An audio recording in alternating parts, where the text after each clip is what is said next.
eto na po yung buhok ni Madam Daminians. Kitang-kita niyo naman po, maraming white hair kaya ang gusto niya is mag-blend sa kanyang ipapagawang kulay.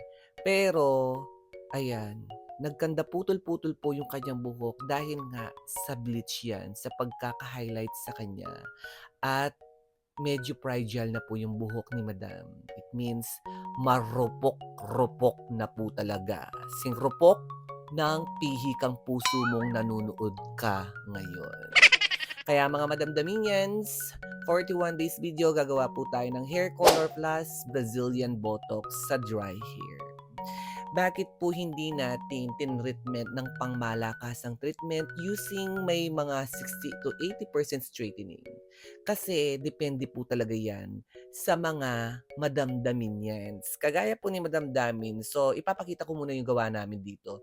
Meron po tayong ginawang reband with matching cysteine and Brazilian Botox. And then, yung isa naman doon sa sulok ng entablado, cysteine po yung kanyang pinapagawa. Ayan po si Bebe, siya po yung nag-a-apply. Dito sa Regine Bernardo Beauty Salon, kanya-kanyang toka po kami at the same time, tulong-tulong po kami para at least hindi matatagalan si Madam Damin.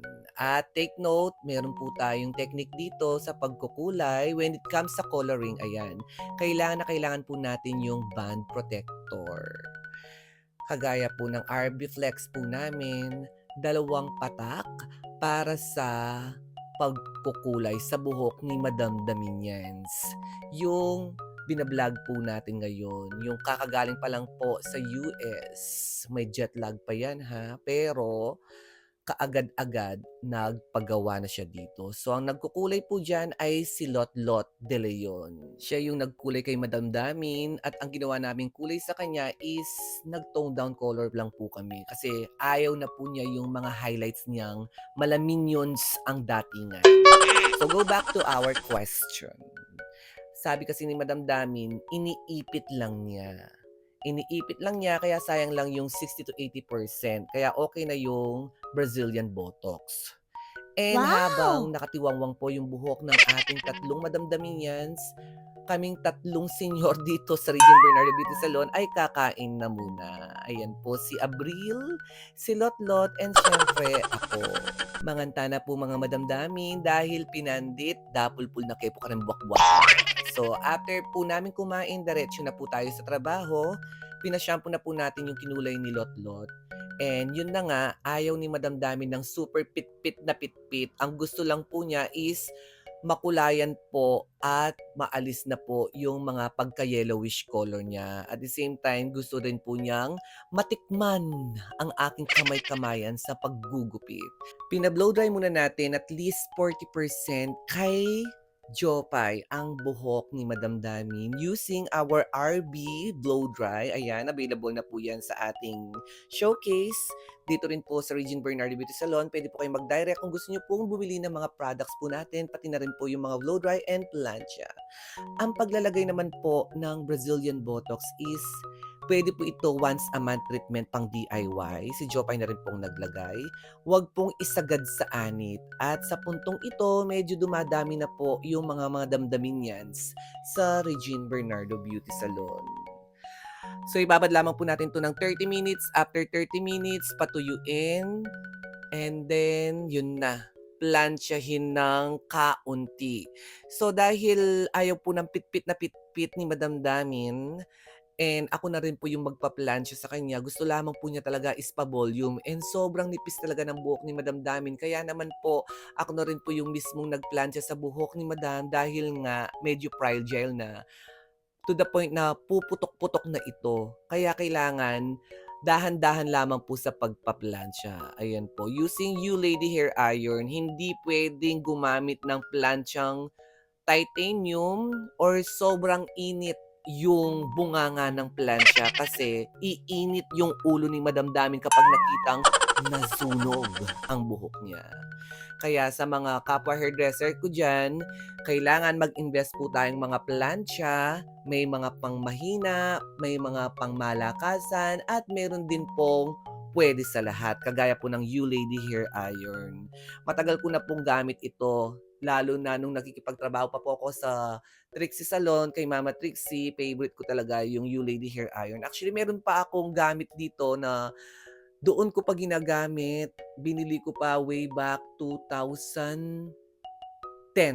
'Di ba ang tagal, 2010? So until now, 2026 na tayo. So 16 years na po sa akin yung plantsyang yun. Antik na antik. Actually, ginagamit ko na lang yun pang personal use ko po.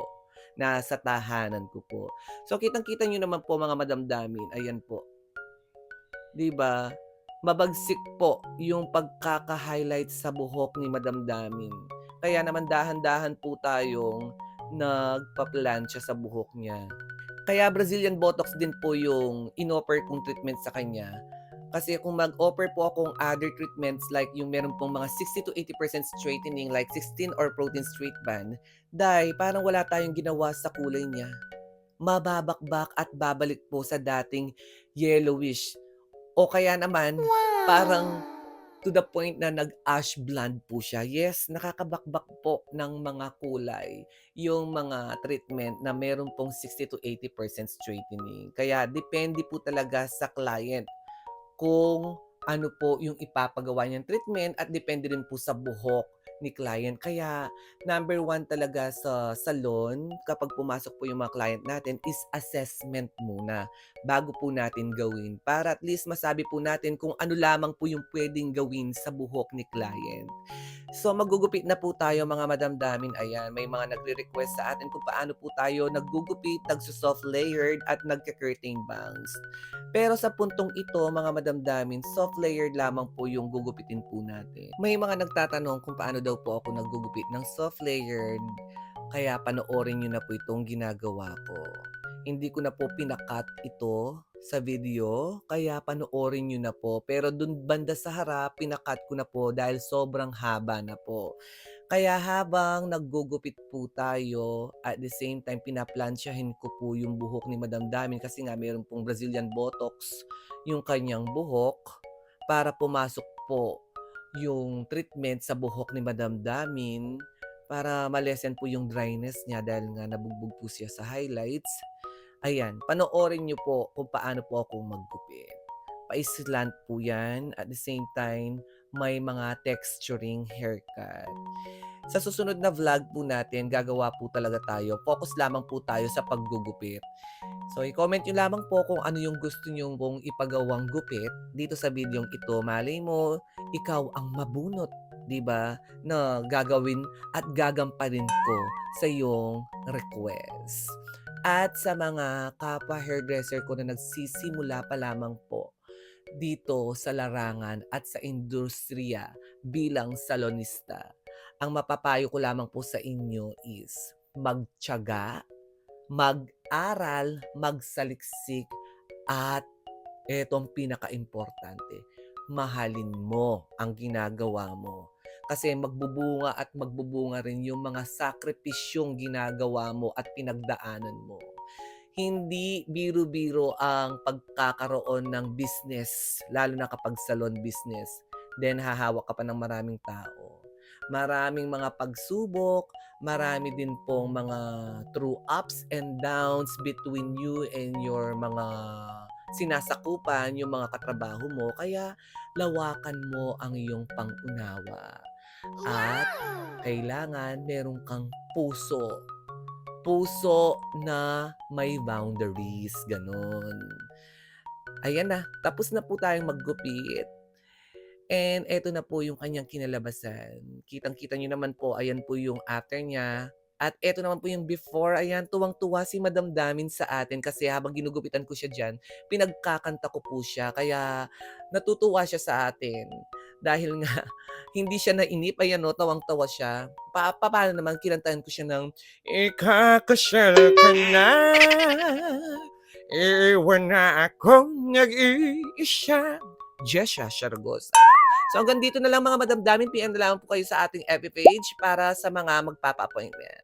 Diyan na rin po kayo mag-PM sa mga gustong bumili ng mga products po natin.